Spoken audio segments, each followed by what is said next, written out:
नमस्कार दोस्तों, आज के इस वीडियो में हम लोग मॉक टेस्ट नंबर 30 को यहाँ पे डिस्कस करेंगे और यहाँ पे कुल मिला के 50 प्रश्न इस वीडियो में हैं। आप इस पूरी वीडियो को ध्यानपूर्वक देखिए और यहाँ पर मैं आपको बता दूँ कि इससे पहले ऑलरेडी 29 सेट आए हुए हैं और चैनल पे मैंने इसे प्लेलिस्ट में अरेंज किया है, आप जाके उसे देखिए।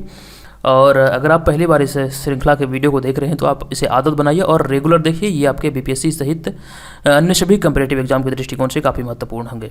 और जो भी हमारे पुराने व्यूअर हैं, अगर आप हमारे वीडियो को रेगुलर देखते हैं तो मुझे कमेंट करके जरूर बताइए, ताकि मुझे भी लगे हाँ चलिए कोई रेगुलर व्यूअर है जो हमारे वीडियो को रेगुलर देखता है। तो आप अपना यहाँ पे प्रेजेंटेशन जरूर दीजिएगा कि सर मैं आपके वीडियो को रेगुलर देखता हूँ। और यहाँ पे आप देख सकते हैं ये आप चार्ट, और यहाँ पे इस वीडियो में कुल मिलाकर जो 50 प्रश्न है, इस प्रश्न में से आपकी स्थिति कैसी होगी, आप यहाँ पे कॉपी और पेन लेकर बैठें और इस पूरे वीडियो को एग्जाम के तौर पे लीजिए और समझिए कि ये सभी प्रश्न आपके एग्जाम में आए हुए हैं। और यहाँ पे आप देख सकते हैं जिस प्रकार से आप मार्क्स को प्राप्त करेंगे और उसके अनुसार आप ग्रेड अपना डिफाइन कर पाएंगे कि आपका कौन सा ग्रेड आपको प्राप्त हुआ है। ये आपकी एग्जाम की तैयारी को एकदम सुनिश्चित करेगा। और मैं आपसे कहता हूँ, बार बार कहता हूँ, आप इस सीरीज के अंतर्गत जितने भी वीडियो आएंगे इस श्रृंखला के अंतर्गत सभी को देखें। इससे आपकी तैयारी काफ़ी अच्छी हो जाएगी 66वीं बीपीएससी के लिए।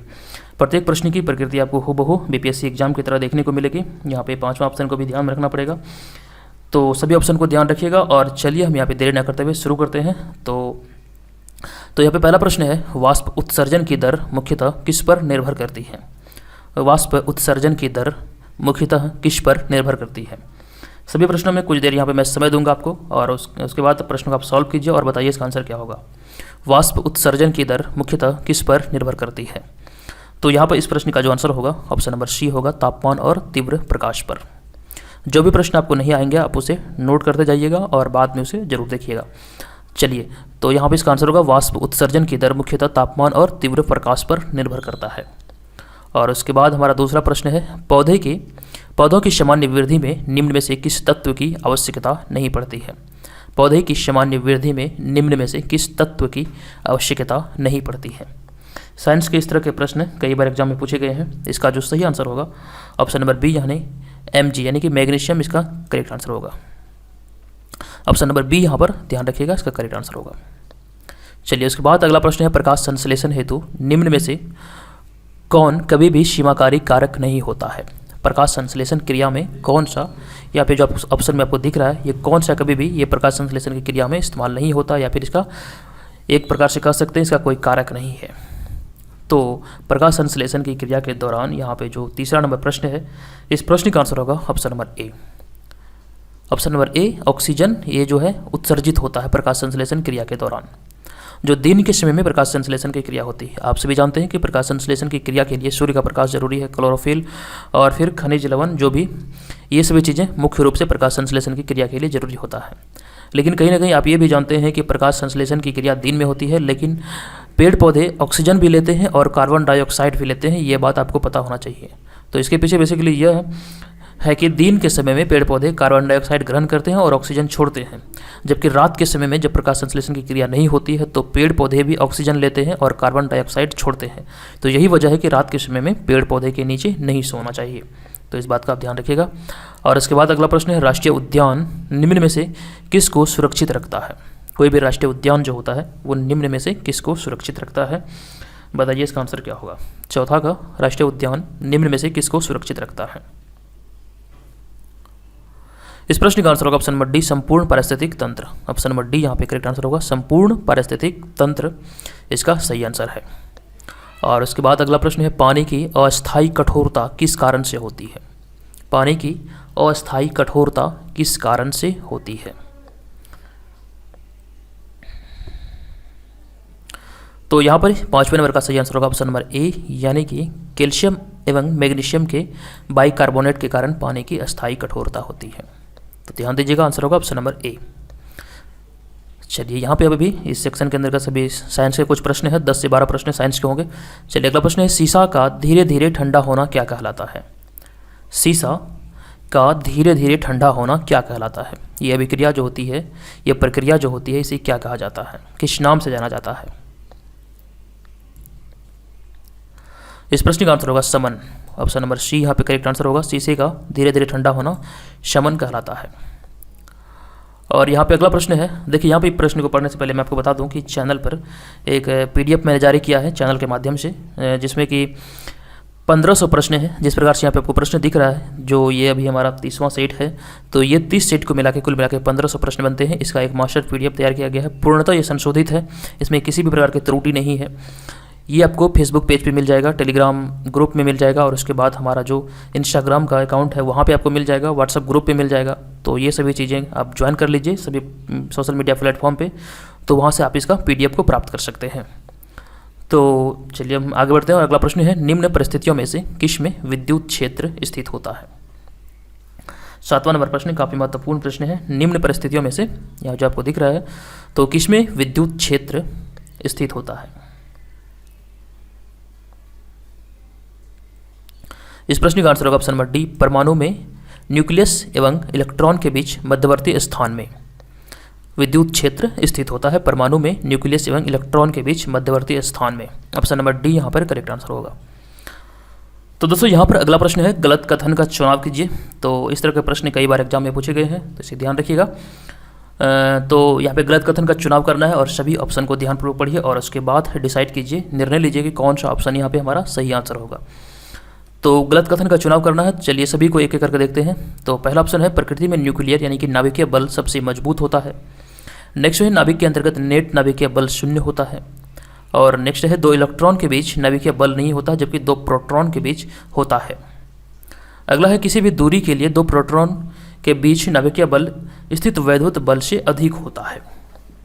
तो यहाँ पर जब आप सभी को ध्यानपूर्वक पढ़ेंगे तो यहाँ पे 8वां का जो सही आंसर होगा वो हमारा ऑप्शन नंबर सी होगा। गलत कथन ऑप्शन नंबर सी यहाँ पे होगा, 2 इलेक्ट्रॉन के बीच नाभिकीय बल नहीं होता जबकि 2 प्रोटॉनों के बीच नाभिकीय बल होता है।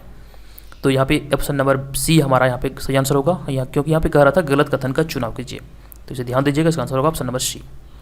और इसके बाद अगला प्रश्न है, प्रथम मैसूर युद्ध किनके बीच लड़ा गया था। यह भी काफ़ी महत्वपूर्ण प्रश्न है। प्रथम मैसूर युद्ध जो लड़ा गया था वो ब्रिटिश ईस्ट इंडिया कंपनी और हैदर अली के बीच में लड़ा गया था। हैदर अली जो था वो टीपू सुल्तान का पिता था। तो यहाँ पे अगर आंग्ल मैसूर युद्ध की बात करें तो आंग्ल मैसूर युद्ध बेसिकली ब्रिटिश और हैदर अली यानी कि मैसूर के बीच लड़ा गया था। तो पहला युद्ध लड़ा गया था उसमें से मैसूर राज्य को विजय प्राप्त हुई थी, जिसका नेतृत्व हैदर अली के द्वारा किया गया था। उसके बाद द्वितीय युद्ध से लेकर चतुर्थ युद्ध तक यानी कि 3 युद्ध में इसको मैसूर राज्य को हार का सामना करना पड़ा था और अंततः जो टीपू सुल्तान था उसका भी मृत्यु हो गया था। तो इसके बारे में आप डिटेल में पढ़ लीजिए, यहाँ से कई बार एग्जाम में प्रश्न पूछे गए हैं। चलिए आगे बढ़ते हैं। भारत में गुलाम वंश का संस्थापक कौन था। 10वां नंबर प्रश्न काफ़ी महत्वपूर्ण प्रश्न है। गुलाम वंश का संस्थापक कौन था भारत में। इस प्रश्न का आंसर होगा कुतुबुद्दीन ऐबक गुलाम वंश का संस्थापक था। इन्होंने गुलाम वंश की नींव रखी थी। यह मोहम्मद गौरी का गुलाम था कुतुबुद्दीन ऐबक, इस बात का ध्यान रखिएगा। और अगला प्रश्न है, भारत की स्वतंत्रता के समय गवर्नर जनरल कौन था। भारत की स्वतंत्रता के समय गवर्नर जनरल कौन था। काफ़ी महत्वपूर्ण प्रश्न है। गवर्नर जनरल से संबंधित जितने भी प्रश्न बनते हैं, आई थिंक 50 से 60 प्रश्न बनते हैं गवर्नर जनरल से संबंधित, आप याद कर लीजिए। ये एग्जाम में कई बार पूछे गए हैं। तो यहाँ पर भारत के गवर्नर जनरल की अगर बात करें स्वतंत्रता के समय, तो हमारा 11 नंबर का जो सही आंसर होगा ऑप्शन नंबर डी यानी कि लॉर्ड माउंटबेटन होगा। ऑप्शन नंबर डी यहाँ पर हमारा करेक्ट आंसर होगा। चलिए और इसके बाद हम आगे बढ़ेंगे और देखेंगे महाभारत के पारसी अनुवाद का शीर्षक क्या है। महाभारत का जो पारसी अनुवाद हुआ है उसको किस नाम से जाना जाता है। इस प्रश्न का आंसर होगा हमारा ऑप्शन नंबर बी यानी कि रज्मनामा। चलिए हमेशा की तरह यहाँ पर भी मैं आपको एक प्रश्न पूछूंगा, आप बताइए कि महाभारत का जो पारसी अनुवाद हुआ है जिसे कि रज्मनामा के नाम से जाना जाता है, इसका अनुवाद किसने किया है। ठीक है, आप इसको कमेंट बॉक्स में बताइएगा इसका अनुवाद किसने किया है। चलिए आगे बढ़ते हैं। अखिल भारतीय ट्रेड यूनियन कांग्रेस के प्रथम अध्यक्ष कौन थे। अखिल भारतीय ट्रेड यूनियन कांग्रेस के प्रथम अध्यक्ष निम्नलिखित में से कौन थे।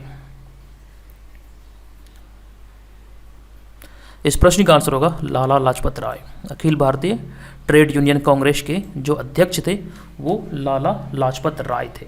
तो हमारा जो आंसर होगा ऑप्शन नंबर डी यहाँ पर करेक्ट आंसर होगा। दोस्तों अखिल भारतीय ट्रेड यूनियन कांग्रेस की अगर बात करें तो इसकी स्थापना जो हुई थी वो 1920 में हुई थी और लाला लाजपत राय को इसका प्रथम अध्यक्ष बनाया गया था। इस बात का आप ध्यान रखिएगा, इसका स्थापना जो हुआ था वो 1920 में हुआ था। ये काफ़ी महत्वपूर्ण है, इस बात का आप ध्यान रखिएगा। और इसके बाद हम आगे बढ़ते हैं और देखेंगे अगला नंबर प्रश्न 14 नंबर, अमीर खुसरो का जन्म हुआ था। अमीर खुसरो का जन्म कहाँ हुआ था? बताइए इसका आंसर क्या होगा। अमीर खुसरो का जन्म कहाँ हुआ था? इस प्रश्न का आंसर होगा एटा में। अमीर खुसरो का जन्म एटा में हुआ था। ऑप्शन नंबर सी यहाँ पर इस प्रश्न का करेक्ट आंसर होगा। और उसके बाद अगला प्रश्न है, गांधी के नाम के आगे महात्मा शब्द महात्मा कब जोड़ा गया? गांधी के आगे महात्मा कब जोड़ा गया? ध्यानपूर्वक समझिएगा इस प्रश्न को और इसका सही आंसर करना है आपको। गांधी के नाम के आगे महात्मा शब्द कब जोड़ा गया था?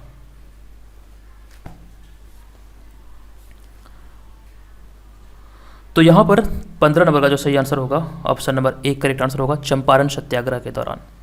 गांधी का नाम के आगे महात्मा शब्द चंपारण सत्याग्रह के दौरान जोड़ा गया था। तो यहाँ पे आपको बता दूं कि जो चंपारण सत्याग्रह हुआ था ये 1917 में हुआ था और ये गांधी जी के द्वारा चला गया था। और इस प्रकार गांधी जी का मतलब कि पहला आंदोलन था, यानी कि सत्याग्रह का जो शुरुआत किया था गांधी जी ने चंपारण बिहार से ही किया था। और इस आंदोलन की सफलता के बाद इसे महात्मा शब्द इसके नाम के आगे जोड़ा गया था और ये महात्मा कहलाए थे। और कई बार प्रश्न पूछा गया है कि महात्मा गांधी शब्द है, यानी कि मोहनदास करमचंद गांधी का जो नाम है, तो मोहनदास करमचंद गांधी को महात्मा शब्द से किसने सबसे पहले संबोधित किया था? तो रविंद्रनाथ टैगोर ने इसे सबसे पहले महात्मा करके संबोधित किया था और उसके बाद ये महात्मा गांधी कहलाए। तो आपको ध्यान रखना है कि ये महात्मा शब्द जो जोड़ा गया इसका नाम के आगे, ये चंपारण सत्याग्रह के दौरान जोड़ा गया था, उसकी सफलता के बाद। तो इस बात का ध्यान रखेंगे, सही आंसर होगा हमारा ऑप्शन नंबर ए।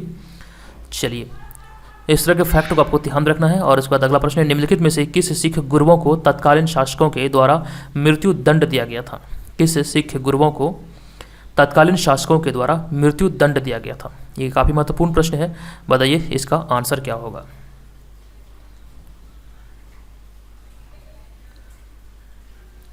इस प्रश्न का आंसर होगा हमारा ऑप्शन नंबर ए, इनमें से कोई नहीं, उपयुक्त में से एक से अधिक। तो यहाँ पे ऑप्शन नंबर ई के अंतर्गत हमारा जो सही आंसर होगा, तो यहाँ पे देखेंगे ऑप्शन नंबर ई में उपयुक्त में से एक से अधिक वाला सेक्शन यहाँ पे सही होगा। और इसमें हमारा जो ऑप्शन नंबर ए और डी करेक्ट आंसर होगा, यानी कि गुरु अंगद देव हमारा करेक्ट आंसर होगा। और उसके बाद गुरु तेग बहादुर, ये दोनों को तत्कालीन शासक जो थे तभी के थे, मतलब इस काल के दौरान, तो इस दोनों को मृत्यु दंड दिया गया था तत्कालीन शासकों के द्वारा। आप ध्यान रखिएगा, इसका जो आंसर होगा वो ऑप्शन नंबर ई होगा। चलिए, अगला प्रश्न है, संविधानिकेतर शक्ति का अर्थ क्या है? बताइए, ये काफ़ी महत्वपूर्ण है। संविधानिकेतर शक्ति का अर्थ क्या है? 17 नंबर प्रश्न, इसका सही आंसर क्या होना चाहिए? इस प्रश्न का आंसर होगा वह शक्ति जो संविधान सम्मत नहीं है। वह शक्ति जो संविधान सम्मत नहीं है, संविधानिकेतर शक्ति का यही अर्थ है, वह शक्ति जो संविधान सम्मत नहीं है। ऑप्शन नंबर सी यहाँ पर करेक्ट आंसर होगा। और इस बाद अगला प्रश्न, निम्नलिखित में से कौन से उपराष्ट्रपति निर्विरोध नहीं चुने गए थे? कौन से उपराष्ट्रपति निर्विरोध नहीं चुने गए थे? काफ़ी महत्वपूर्ण प्रश्न है, बताइए कौन से उपराष्ट्रपति निर्विरोध नहीं चुने गए थे?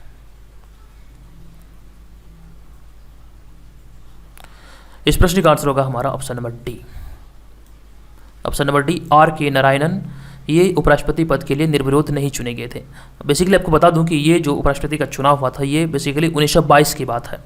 तो इसके विरोध में जोगिंदर सिंह खड़े हुए थे। तो यहाँ पे सभी ऑप्शन के आधार पर जब आप देखेंगे तो आर के नारायणन के विपक्ष में जोगिंदर सिंह खड़े हुए थे। तो इस प्रकार से हमारा जो आंसर होगा वो होगा आर के नारायणन, यानी कि ऑप्शन नंबर डी। चलिए, और उसके बाद हम आगे बढ़ेंगे और अगला देखेंगे, वे कौन से मौलिक अधिकार है जो गैर नागरिकों को भी प्राप्त है? वे कौन से मौलिक अधिकार हैं जो गैर नागरिकों को भी प्राप्त है? आप लोगों को क्वेश्चन का जो प्रश्न यहाँ पे है इसका लेवल कैसा लग रहा है? पहले आप लोग बहुत बोलते थे बहुत इजी प्रश्न है, बहुत इजी प्रश्न है। क्वेश्चन का लेवल को बढ़ाइए सर, हार्ड कीजिए। तो अब बताइएगा कैसा है। चलिए, वे कौन से मौलिक अधिकार है जो गैर नागरिकों को भी प्राप्त है? इस प्रश्न का आंसर होगा हमारा ऑप्शन नंबर डी।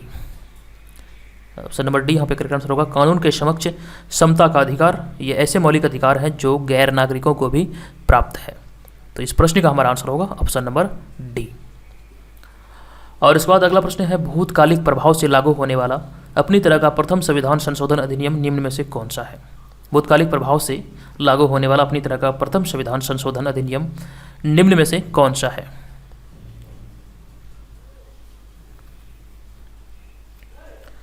तो इस प्रश्न का आंसर होगा ऑप्शन नंबर सी, यानी कि 10वां संविधान संशोधन जो कि 1961 में हुआ था। तो आप ध्यान रखिएगा, इस प्रश्न का आंसर होगा 10वां संविधान संशोधन 1961।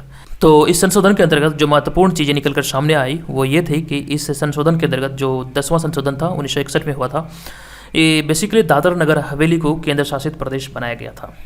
तो ऑप्शन नंबर सी यहाँ पे ध्यान रखिएगा, ये भूतकालिक प्रभाव से लागू होने वाला प्रथम संविधान संशोधन अधिनियम था जो कि 1961 में लागू हुआ था। चलिए अगला प्रश्न, मौलिक कर्तव्यों को संविधान में सम्मिलित करने की अवधारणा किस देश के संविधान से ली गई है? मौलिक कर्तव्य की मैं यहाँ पे बात कर रहा हूँ, ये अवधारणा किस देश की संविधान से लिया गया है मौलिक कर्तव्य की?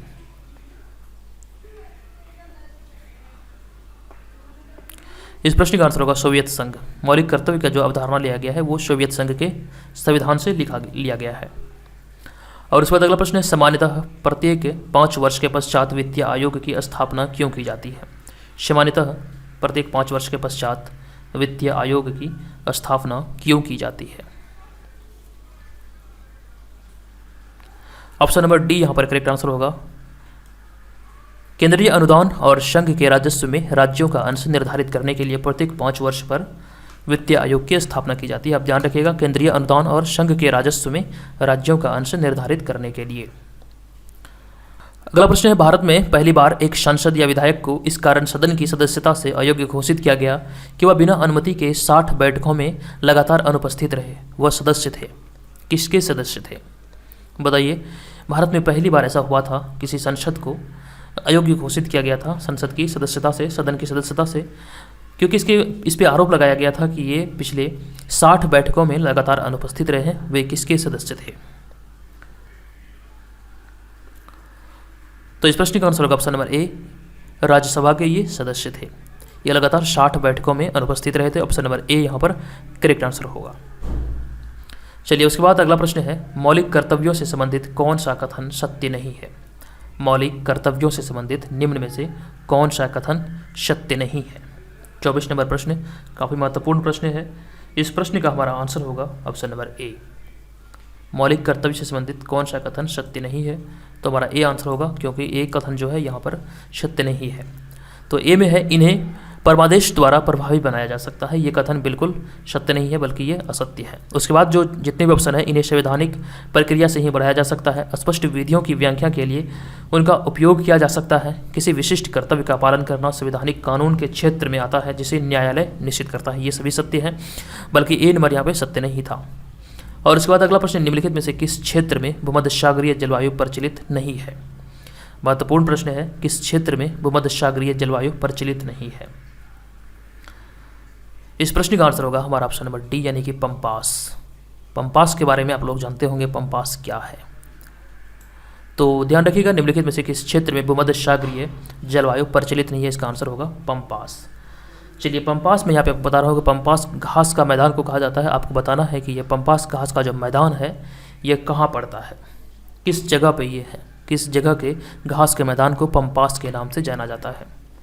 चलिए अगला प्रश्न है, विश्व मानवाधिकार दिवस कब मनाया जाता है? 26 नंबर प्रश्न, विश्व मानवाधिकार दिवस कब मनाया जाता है, किस दिन मनाया जाता है? 10 दिसंबर को प्रत्येक वर्ष विश्व मानवाधिकार दिवस के रूप में मनाया जाता है। ऑप्शन नंबर सी यहाँ पर करेक्ट आंसर होगा। और इसके बाद अगला प्रश्न है, किसी निर्वाचन के दौरान किसी राजनीतिक दल के उम्मीदवार की मृत्यु के कितने दिन के अंतर्गत दूसरा प्रत्याशी खड़ा किया जाना चाहिए? ये भी काफ़ी महत्वपूर्ण प्रश्न है। किसी निर्वाचन के दौरान किसी राजनीतिक दल के उम्मीदवार की मृत्यु के कितने दिन के अंतर्गत दूसरा प्रत्याशी खड़ा किया जाना चाहिए? 27 नंबर प्रश्न का सही आंसर होगा हमारा ऑप्शन नंबर सी, यानी कि 7 दिन। ध्यान रखिएगा, ऑप्शन नंबर सी यहाँ पे करेक्ट आंसर होगा 7 दिन। आगे बढ़ाते हुए बात करेंगे 28 नंबर प्रश्न की, प्रत्यक्ष निर्वाचन मंडल किसे कहते हैं? 28 नंबर प्रश्न, प्रत्यक्ष निर्वाचन मंडल किसे कहते हैं?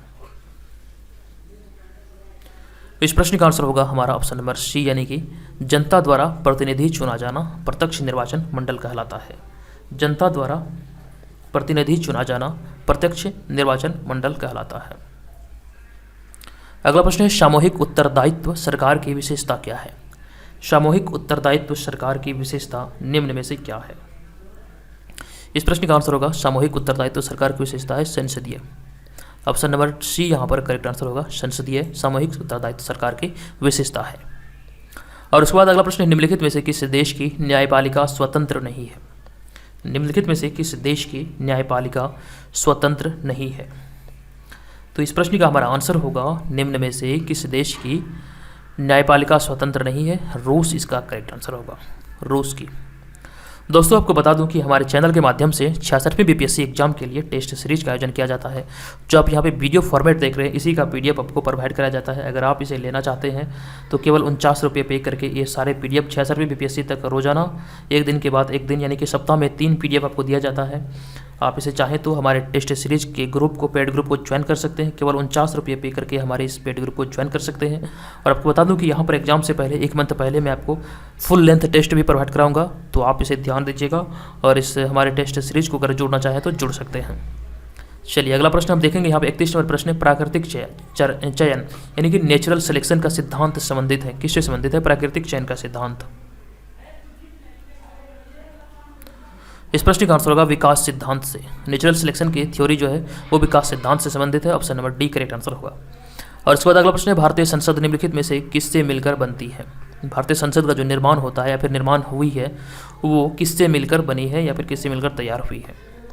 32 नंबर प्रश्न काफ़ी महत्वपूर्ण प्रश्न है। इस प्रश्न का आंसर होगा हमारा ऑप्शन नंबर ए, राष्ट्रपति, लोकसभा और राज्यसभा। भारतीय संसद का निर्माण राष्ट्रपति, लोकसभा और राज्यसभा से मिलकर तैयार हुआ है या फिर बना है। अगला प्रश्न है, नौकरशाही की नियुक्ति की प्रकृति कैसी होती है? नौकरशाही की नियुक्ति की प्रकृति कैसी होती है? इस प्रश्न का आंसर होगा ऑप्शन नंबर बी यानी कि अस्थायी। ऑप्शन नंबर बी यहाँ पर करेक्ट आंसर होगा। नौकरशाही की नियुक्ति की प्रकृति अस्थायी होती है।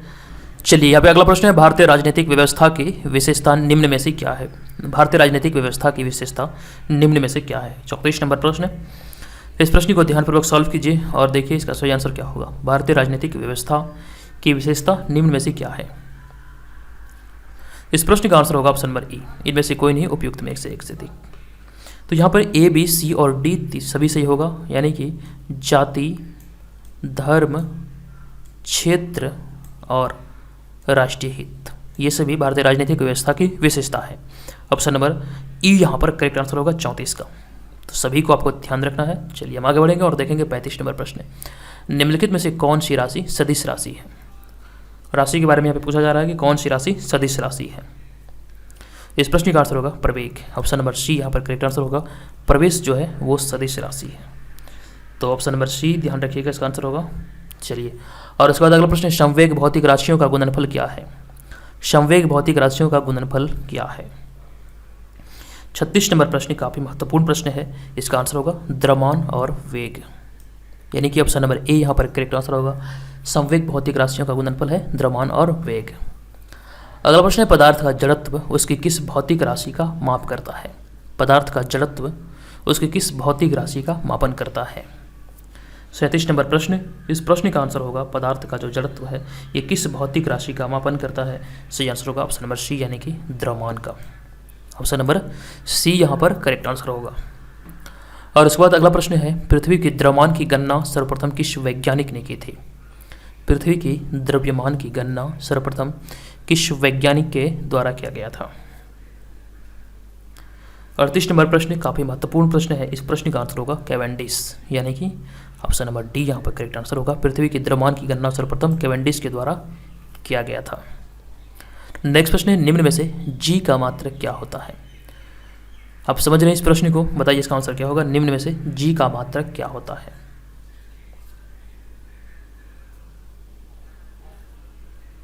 इस प्रश्न का आंसर होगा ऑप्शन नंबर बी यानी कि सेकेंड पर सेंटीमीटर स्क्वायर। सेकेंड पर सेंटीमीटर स्क्वायर जी का मात्रक होता है। यहाँ पे 2 लिखा गया, बल्कि 2 यहाँ पे होना चाहिए स्क्वायर में। तो यहाँ पे मैं आपको बोल के बता रहा हूँ कि निम्न में से जी का जो मात्रक होता है सेकेंड पर सेंटीमीटर स्क्वायर होता है। सही आंसर है ऑप्शन नंबर बी। चलिए, निम्नलिखित मात्रक में से कौन सा मात्रक कार्य का नहीं है? बताइए इसका आंसर क्या होगा। निम्नलिखित मात्रक में से कौन सा मात्रक कार्य का नहीं है? 40 नंबर प्रश्न। इस प्रश्न का आंसर होगा कौन सा मात्रक कार्य का नहीं है? तो सही आंसर है ऑप्शन नंबर बी यानी कि जूल पर सेकेंड। ऑप्शन नंबर बी यहाँ पर करेक्ट आंसर होगा, जूल पर सेकेंड ये जो है कार्य का मात्रक नहीं है। अब उसके बाद यहाँ पे 41 से लेकर 50 तक के जितने भी प्रश्न होंगे ये सभी प्रश्न करंट अफेयर्स के होंगे। आप कोशिश कीजिए कि यहाँ पर 41 से 50 के जो 10 प्रश्न हैं इसमें से कम आपके 5 प्रश्न जरूर सही हो। तो चलिए शुरू करते हैं। अगला प्रश्न है, कर्नाटक क्रिकेट टीम ने तमिलनाडु टीम को 1 रन से मात देकर लगातार कितनी बार सैयद मुश्ताक T20 टूर्नामेंट जीत ली है। बेसिकली ये दिसंबर 2019 से संबंधित करंट अफेयर से है और दिसंबर से लेकर जो दिसंबर नवंबर से आसपास से लेकर मतलब कि आप कह सकते हैं कि पिछले 1 वर्ष के करंट अफेयर्स बीपीएससी के दृष्टिकोण से काफ़ी महत्वपूर्ण होता है। ये मेरा अनुभव कहता है, तो आप पिछले 1 वर्ष के करंट अफेयर्स को जरूर पढ़िए। इसी वजह से मैं यहाँ पे दिसंबर से लेकर अभी मतलब कि एक अनुमान लगाया जा रहा है कि दिसंबर तक मतलब कि नोटिफिकेशन आ सकता है या फिर एग्जाम की कोई बात चल सकती है, तो इसलिए मैं दिसंबर से यहाँ पे स्टार्ट कर रहा हूँ। दिसंबर से करंट अफेयर से आपको रेगुलर इसी तरह से मिलते रहेंगे। तो कर्नाटक टीम ने तमिलनाडु टीम को 1 रन से मात देकर लगातार कितनी बार सैयद मुश्ताक T20 टूर्नामेंट जीत ली है। तो इस प्रश्न का जो सही आंसर होगा वो होगा दूसरी बार। ऑप्शन नंबर ए यहाँ पर करेक्ट आंसर होगा। और यहाँ पर जो मैं भी करंट अफेयर्स को चुना हूँ ये सभी इंपॉर्टेंट करंट अफेयर्स है, ये सभी कंपैरेटिव एग्जाम के दृष्टिकोण से आपके लिए काफ़ी महत्वपूर्ण है। आप देखिए यहाँ पे आप खुद ब खुद समझ पाएंगे ये कितने महत्वपूर्ण है। चलिए अगला प्रश्न है, किस फुटबॉल खिलाड़ी ने हाल ही में बैलन डीआर पुरस्कार जीता है। किस फुटबॉल खिलाड़ी ने हाल ही में बैलन डीआर पुरस्कार जीता है। इस प्रश्न का आंसर होगा Lionel Messi. Option number B यहाँ पर करेक्ट आंसर होगा, लियोनेल मेसी इसका सही आंसर है। और इसके बाद अगला प्रश्न है, पुस्तक अर्ली इंडियन के लेखक जिन्होंने हाल ही में शक्ति भट्ट फर्स्ट बुक प्राइज जीता है, क्या नाम है। अर्ली इंडियन के लेखक कौन है जिन्होंने शक्ति भट्ट फर्स्ट बुक प्राइज जीता है। तो इस प्रश्न का जो आंसर होगा वो होगा ऑप्शन नंबर डी यानी कि टोनी जोसेफ।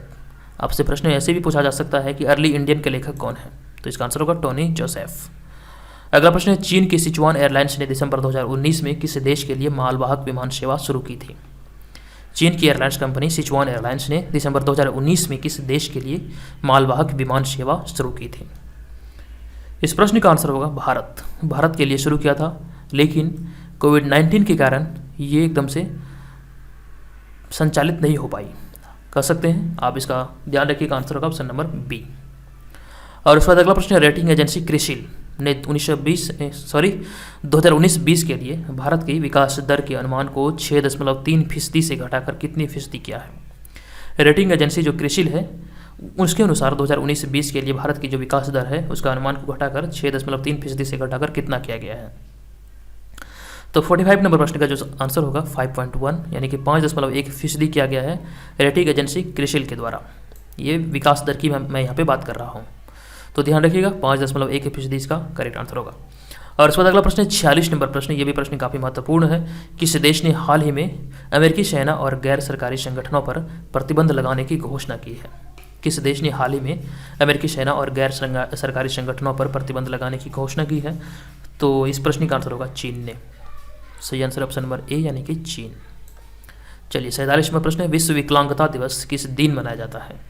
विश्व विकलांगता दिवस किस दिन मनाया जाता है। तो ये प्रत्येक वर्ष विश्व विकलांगता दिवस 3 दिसंबर को मनाया जाता है। 47 का आंसर होगा हमारा ऑप्शन नंबर बी यानी कि 3 दिसंबर को ये प्रत्येक वर्ष मनाया जाता है। और उसके बाद हम आगे बढ़ेंगे कि इस भारतीय मूल के इंजीनियर की जानकारी के आधार पर हाल ही में नासा ने चंद्रमा की सतह पर विक्रम लैंडर का पता लगाया था। आप सभी को पता है कि जब चंद्रयान 2 लॉन्च किया गया था तो वहाँ पे विक्रम लैंडर में किसी प्रकार की समस्या आई थी जिस वजह से उससे संपर्क टूट गया था। तो उसके कुछ दिन बाद इसका पता लगाया गया और यहाँ पे वही प्रश्न पूछा जा रहा है कि भारतीय मूल के किस इंजीनियर के आधार पर जानकारी के आधार पर नासा ने चंद्रमा की सतह पर विक्रम लैंडर का पता लगाया था। तो देखिए बेसिकली यहाँ पे बात यह है, पहले मैं इसका आंसर बता दूँ। इसका आंसर होगा ऑप्शन नंबर ए यानी कि षणमुख सुब्रमण्यम। तो ये देखिए यहाँ पे नासा ने चंद्रमा की सतह पर विक्रम लैंडर का पता लगाया था, किसके आधार पर, भारतीय मूल के इंजीनियर षणमुख सुब्रमण्यम के जानकारी के आधार पर। लेकिन ये चंद्रयान 2 को नासा ने लॉन्च नहीं किया था बल्कि ये इसरो ने लॉन्च किया था, आप इसे ध्यान रखिएगा। और इसके बारे में कई सारे वीडियो आपको यूट्यूब पर मिल जाएंगे, बहुत लोगों ने डिटेल में बना कर डाला है, आप एक बार पढ़ लीजिए। हो सकता है आने वाले समय में आपसे एग्जाम में पूछा जाए चंद्रयान 1 और 2 से। तो एक बात और जान लीजिए कि चंद्रयान 1 को 2008 में लॉन्च किया गया था, जबकि चंद्रयान 2 को 2020 में लॉन्च किया गया है, आप ये याद रखिएगा। अगला प्रश्न है, गूगल की मूल कंपनी का नाम क्या है जैसे हाल ही में जिसके CEO सुंदर पिचाई बने हैं। गूगल के मूल कंपनी का नाम क्या है जिसके अभी CEO सुंदर पिचाई बने हैं। उस कंपनी का नाम है, गूगल की जो मूल कंपनी है उसका नाम है, हमारा आंसर होगा ऑप्शन नंबर बी यानी कि अल्फ़ाबेट। 49 का ऑप्शन नंबर बी यहाँ पे करेक्ट आंसर होगा, इसका नाम है अल्फ़ाबेट। तो ध्यान दीजिएगा, सुंदर पिचाई इसके CEO बने हैं। और इसके बाद अगला प्रश्न है, अंतिम प्रश्न है, कार्ल 16वां गुस्ताफ दिसंबर 2019 में 5 दिवसीय भारत यात्रा पर आए थे, यह कहाँ के शासक थे। कार्ल 16 गुस्ताफ दिसंबर 2019 में 5 दिवसीय भारत यात्रा पर आए थे। यह कहाँ के शासक थे? इस प्रश्न का आंसर होगा स्वीडन। ऑप्शन नंबर बी यहाँ पे करेक्ट आंसर होगा, स्वीडन। और आपको बता दूं कि स्वीडन की करेंसी है क्रोना। अभी हाल ही में कोरोना महामारी के चलते पूरे देश, पूरे विश्व में महामारी छाया हुआ है, अर्थव्यवस्था पूरी चौपट हो पड़ी है। तो इस वजह से यहाँ पे आप देख सकते हैं इसकी करेंसी है क्रोना। मिलता जुलता नाम है, बल्कि ये कोरोना है, ये क्रोना है। तो हो सकता है कि ये प्रश्न आपसे पूछ लिया जाए कोरोना से संबंधित कि कोरोना किस देश की मुद्रा है, तो आंसर हमारा होगा स्वीडन। तो ध्यान रखिएगा। तो दोस्तों यहाँ पर आपको बता दूं कि यहाँ पे 50 प्रश्नों में अपने कितने प्रश्नों को सही से हल किया, कमेंट करके जरूर बताइए। और यहाँ पे आप देख सकते हैं स्क्रीन पे लिखा हुआ है, अगर आप भी 6 बीपीएससी की तैयारी में लगे हैं और परीक्षा में शामिल होना चाहते हैं और इसी तरह का पीडीएफ चाहते हैं जब आपको परीक्षा में सफलता की ओर ले जाएगा, तो आप भी हमारे पेड ग्रुप को ज्वाइन करें। पेड ग्रुप को ज्वाइन करने के लिए यहाँ पर आपको स्क्रीन पर व्हाट्सअप नंबर दिख रहा होगा, इस व्हाट्सअप नंबर पर आपको पेड लिखकर मैसेज करना है और केवल 49 रुपये पे करके आप हमारे इस पेड ग्रुप से जुड़ सकते हैं। और इसके अंतर्गत जो भी पीडीएफ आएंगे लगातार एक दिन के बाद एक दिन, यानी कि सप्ताह में 3 पीडीएफ आते हैं, ये सभी पीडीएफ आपको एकदम से मिलता रहेगा। तो आप इसे ध्यान रखते हुए हमारे पेड ग्रुप को जरूर ज्वाइन करें। चलिए इस वीडियो में इतना ही, मिलेंगे नेक्स्ट वीडियो में। ये वीडियो को कैसा लगा कमेंट करके जरूर बताइएगा। चलिए धन्यवाद।